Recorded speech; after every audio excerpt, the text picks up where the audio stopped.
पिछली कड़ी में हमने चर्चा की थी कि अकबर ने कुरुक्षेत्र में नागा साधुओं के दो समूहों को खूनी संघर्ष करके अपना विवाद सुलझाने की छूट दी तथा उस झगड़े में अपने सैनिकों को भी उतार दिया ताकि अधिक से अधिक संख्या में नागा साधुओं की मौत हो सके। इस समय तक अकबर को शासन करते हुए 11 साल हो चुके थे।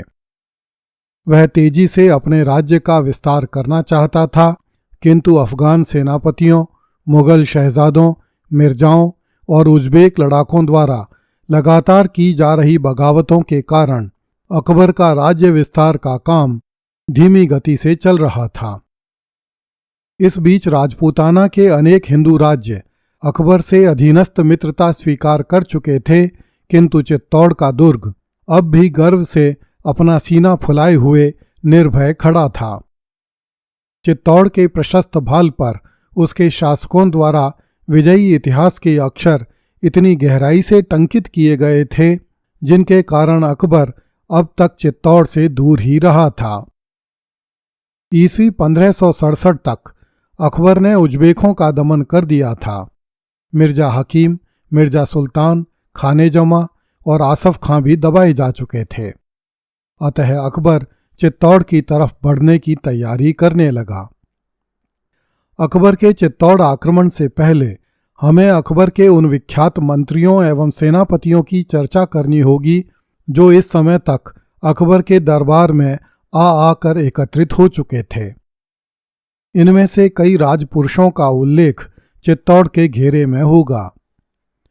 अकबर ने अपने 9 दरबारियों को नवरत्न घोषित किया था, जिनमें राजा बीरबल, मियाँ तानसेन, अबुल फजल, राजा मान सिंह, राजा टोडरमल, मुल्ला दो प्याजा, फ़कीर अजियोदीन तथा अब्दुल रहीम खान खाना सम्मिलित थे। इस कड़ी में हम टोडरमल की चर्चा करेंगे। टोडरमल का जन्म उत्तर प्रदेश के अवध क्षेत्र में स्थित सीतापुर जिले के लहार अथवा लहरपुर गांव में 1 जनवरी 1500 को हुआ था।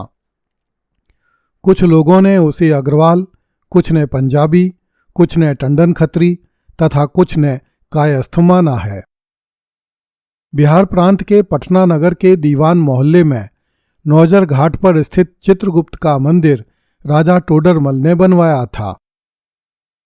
इससे अनुमान होता है कि टोडरमल कायस्थ था। टोडरमल की बाल्यावस्था में ही टोडरमल के पिता की मृत्यु हो गई थी। उस समय हिंदू फारसी नहीं पढ़ा करते थे, इस कारण उन्हें सरकारी नौकरियां नहीं मिलती थीं। टोडरमल के परिवार में आजीविका का कोई साधन नहीं होने से टोडरमल ने फारसी भाषा का अध्ययन किया तथा अपना जीवन एक कार्यालय लिपिक के रूप में आरंभ किया, जिसे उन दिनों दफ्तर मुंशी कहा जाता था। जब शेरशाह सूरी का उदय हुआ तब टोडरमल ने शेरशाह की नौकरी कर ली तथा उन्नति करता हुआ उच्च पदों तक जा पहुंचा। जब शेरशाह ने हुमायूं को भारत से बाहर कर दिया और शेरशाह के राज्य की पश्चिमी सीमा गखरों के प्रदेश से जा मिली, तब शेरशाह सूरी ने बिहार की तरह पंजाब में भी रोहतास नामक एक नवीन दुर्ग बनवाया ताकि वहां एक सेना रखकर गखरों एवं बादशाह हुमायूं को शेरशाह के राज्य में प्रवेश करने से रोका जा सके। जब हुमायूं ने सूर सल्तनत का अंत कर दिया तब टोडरमल को शाही सेवा में पूर्ववत रहने दिया गया।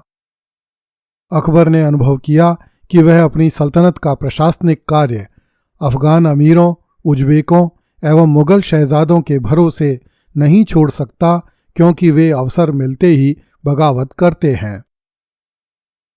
इसलिए अकबर ने अपनी सेना में हिंदू राजाओं एवं राजकुमारों को नियुक्त किया तथा प्रशासन में ऐसे प्रतिष्ठित हिंदुओं को शामिल किया जो राजा तो नहीं थे, किंतु उनकी प्रशासनिक क्षमताएं निश्चित रूप से श्रेष्ठ थीं। अकबर ने ऐसे हिंदुओं को राजा एवं मियाँ की उपाधियां देकर उनकी हैसियत अन्य अमीरों के बराबर अथवा उनसे भी ऊंची कर दी थी। टोडरमल उन्हीं में से एक था। इतिहास की पुस्तकों में टोडरमल का सर्वप्रथम उल्लेख ईस्वी 1565 में मिलता है, जब उसने अली कुली खां शैबानी अर्थात खाने जमा का विद्रोह दबाने में विशेष प्रतिभा का प्रदर्शन किया था। यह वही अली कुली खां था जिसने हेमू का तोपखाना छीनकर पानीपत की लड़ाई का फैसला युद्ध आरंभ होने से पहले ही कर दिया था। यदि अली कुली खां शैबानी अर्थात खाने जमा को दबाने में अकबर को टोडरमल की सेवाएं नहीं मिली होती तो अकबर का राज्य उसी समय अर्थात ईस्वी 1565 में ही उखड़ गया होता। अकबर को टोडरमल के काम करने का तरीका इतना पसंद आया कि अकबर ने उसे आगरा का प्रभारी बना दिया।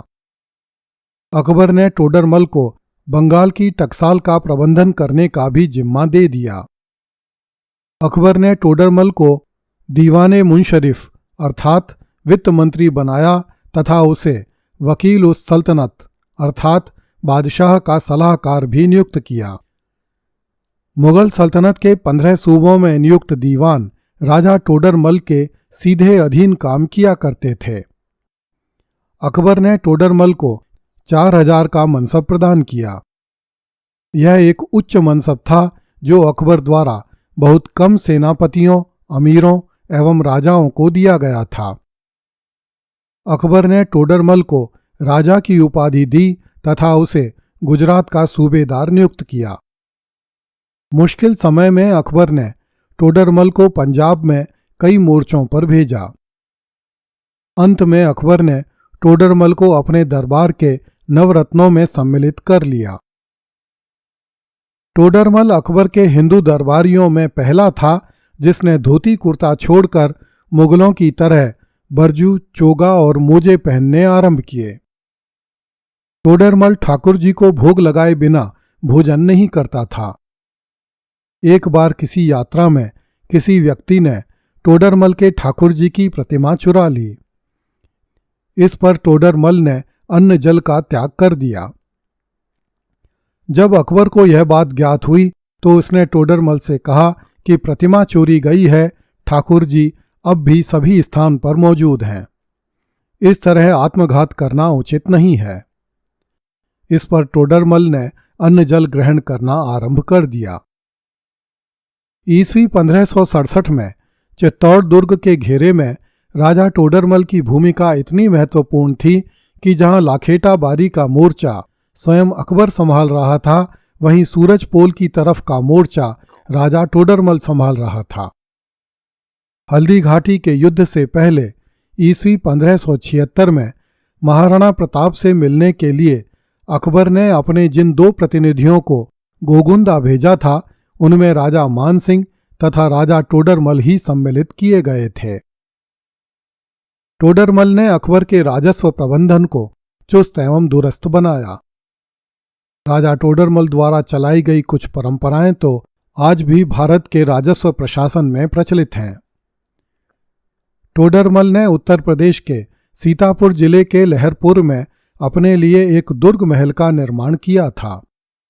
टोडरमल ने भागवत पुराण का फारसी में अनुवाद किया था ताकि भारत में आने वाले विदेशियों को फारसी में भागवत पुराण पढ़ने का अवसर मिल सके। ईस्वी 1585 में राजा मानसिंह ने काशी विश्वनाथ का मंदिर बनवाया, किंतु हिंदुओं ने उसके बनाए मंदिर को स्वीकार नहीं किया। तब राजा टोडरमल ने अपने धन से काशी विश्वनाथ का मंदिर बनवाया। अगली कड़ी में देखिए, खान खाना मर गया तो क्या हुआ, अभी टोडरमल जीवित है। कृपया इस चैनल को लाइक, सब्सक्राइब एवं शेयर करें। धन्यवाद।